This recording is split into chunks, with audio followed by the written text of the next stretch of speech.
নমস্কার বন্ধুরা, সব কিছু গুছিয়ে নিয়ে চলে এসেছি রান্নাঘরে। আজ বানাবো জন্মাষ্টমীর স্পেশাল পাকা তালের মিষ্টি। তো আমার প্রত্যেক বন্ধুদের কাছে অনুরোধ রইল, আপনারা ভিডিওটি প্রথম থেকে শেষ পর্যন্ত দেখবেন। আমি আশা করছি এই রেসিপিটি অর্থাৎ এই পাকা তালের মিষ্টিটি আপনারা খুব সহজেই বাড়িতে বানাতে পারবেন। পাকা তালের মিষ্টি বানানোর জন্য এখানে আমি একটা পাকা তাল নিয়ে নিয়েছি। এই তালটাকে ভালো করে ছাড়িয়ে নেব।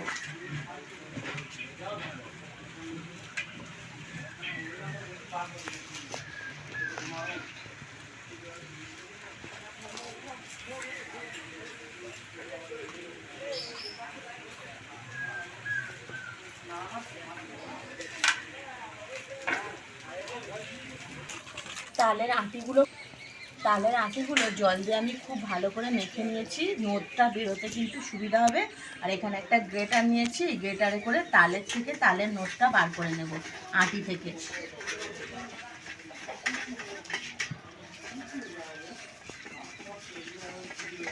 তালটা ভালো করে ছেনে নিয়ে এইবারে একটা নেটের জালে করে তালটাকে আমি ছেঁকে নিলাম, তালের নোটটা।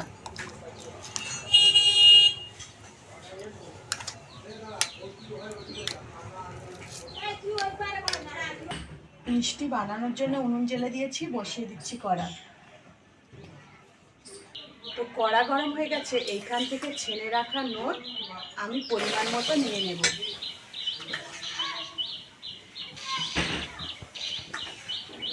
তো আমি এখানে এতটা পরিমাণ নোট নিলাম। এই নোটটা এবার কড়াতে নেড়ে চেড়ে একটু জাল করে নেব। তো এই পর্যায়ে দিয়ে দিচ্ছি অল্প একটু লবণ, মিষ্টির স্বাদটাকে বাড়িয়ে তোলার জন্য। লবণটাকে একটু তালের নোটের সঙ্গে ভালো করে নেড়ে চেড়ে নেব। এই পর্যায়ে এই বাটির হাফ বাটি আমি সুজি নিয়েছি। এইভাবে তালের নোটের মধ্যে সুজিটা দিতে থাকবো আর এইভাবে নাড়তে থাকবো। দিয়ে নেড়ে চেড়ে একটা সুন্দর আমি ডো বানিয়ে নেব।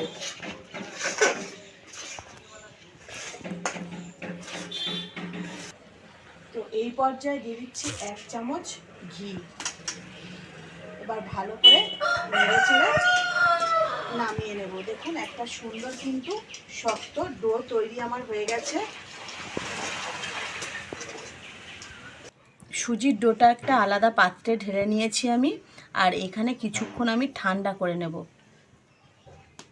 তো মিষ্টি বানানোর জন্য আমি একটা চিনির শিরা বানিয়ে নেব। তো এই বাটির হাফ বাটি পরিমাণ চিনি নিয়েছি, আর এই একই বাটির 1 বাটি আমি জল দিয়ে দিচ্ছি।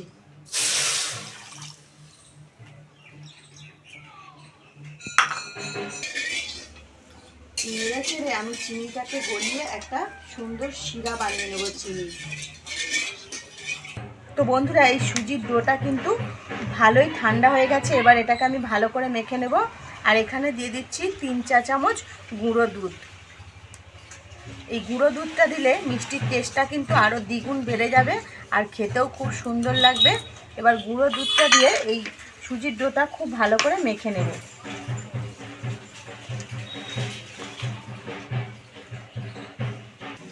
তো বন্ধুরা দেখুন, ডোটা কিন্তু আমি খুব সুন্দর করে মেখে নিয়েছি। আর ঘি দিতেই কতটা সুন্দর স্মুথ হয়েছে দেখুন ডোটা। আর ডোটা এইরকম নরম রাখতে হবে, খুব বেশি শক্ত বা খুব বেশি নরম করলে কিন্তু হবে না। এবার এখান থেকে অল্প অল্প লেচি কেটে আমি মিষ্টির শেপ দিয়ে নেব। এরকম ছোট ছোট লেচি কেটে আমি মিষ্টির শেপগুলো দিয়ে নেব। তো এই রকম শেপ দিয়ে আমি প্রত্যেক কটা মিষ্টি কিন্তু বানিয়ে নেব।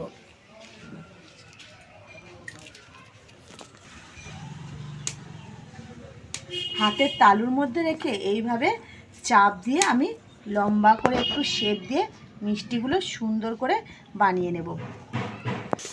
আমার মিষ্টির শিরাটা একদম তৈরি হয়ে গেছে।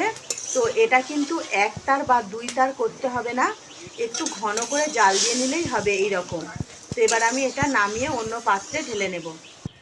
বন্ধুরা, কড়া আবার ধুয়ে পরিষ্কার করে বসিয়ে দিয়েছি। এবারে কড়ার মধ্যে দিয়ে দিচ্ছি পরিমাণ মতো সাদা তেল। যে মিষ্টিগুলো বানিয়েছি সেই মিষ্টিগুলো ভেজে নেব। তো বন্ধুরা, তেল গরম হয়ে গেছে। এবার তৈরি করে রাখা মিষ্টিগুলো তেলের মধ্যে দিয়ে ভেজে নেব। আর মিষ্টিগুলো ভাজার সময় উনুনের আঁচটা কিন্তু একদম হালকা করে দিতে হবে। হালকা আঁচে ভালো করে উল্টে পাল্টে মিষ্টিগুলো ভেজে নিতে হবে। জোরে আঁচ দিলে কী হবে, মিষ্টির ওপরটা পুড়ে যাবে আর নিচের অংশগুলো কিন্তু খুব ভালো ভাজা হবে না, আর মিষ্টিটা খেতেও ভালো লাগবে না।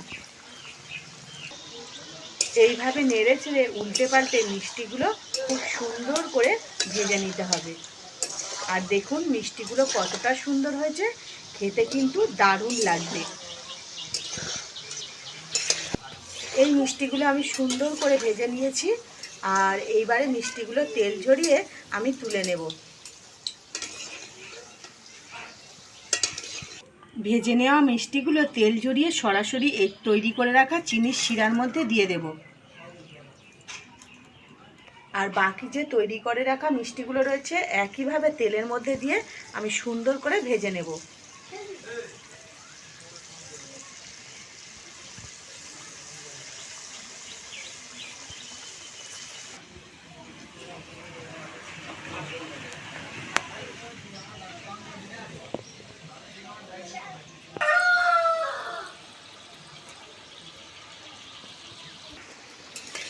এই মিষ্টিগুলো আমি সুন্দর করে লাল করে ভেজে নিয়েছি, আবারও তেল ঝরিয়ে তুলে নিচ্ছি।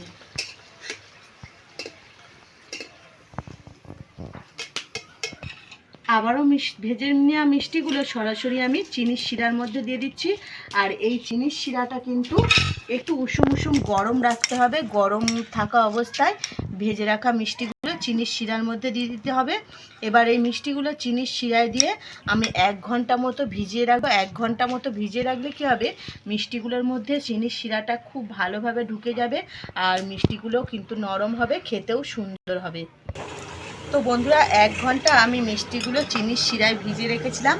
দেখুন কতটা সুন্দর ফুলে কিন্তু বড় বড় হয়ে গেছে। দেখুন এই মিষ্টিগুলো কিন্তু অপূর্ব খেতে লাগবে।